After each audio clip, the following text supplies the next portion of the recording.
មានមិនត្រូវដូចដើរលើផ្លូវដែលបែកជាពីរផ្លូវមួយរីករាយផ្លូវមួយញោមញីដោយទុំពេញទេគ្មានស្បើយអរ៉ា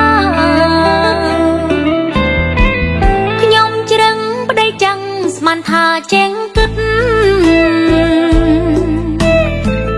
ចឹងចិត្តគំនិតក្រែងមិនសាវាតែស្មានខុសហើយគួរឲ្យអនិច្ចាដីខ្ញុំនេះណាសាវាលេខមួយស្រីក្មេងប៉ុនលងប្តីខ្ញុំឲ្យអង្គគ្មានសល់បេះដូងរេមិនចាញ់ស្រល់មិនខ្វាយខ្វល់នឹងខ្ញុំទុកព្រួយ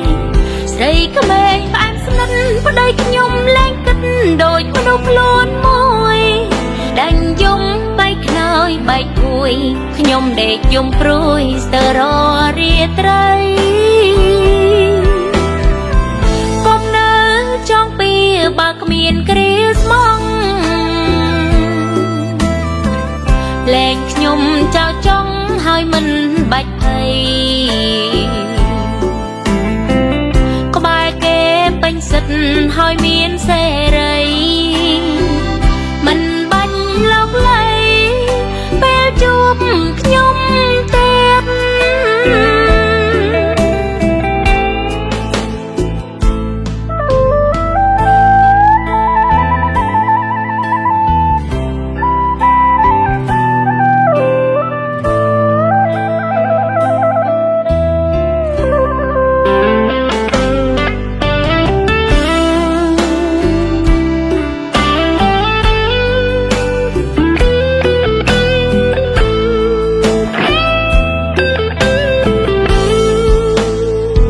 ស្រីក្មេងប៉ុនលងប្តីខ្ញុំឲ្យអង្គគ្មានសល់បេះដូងរេមិនចាញ់ស្រល់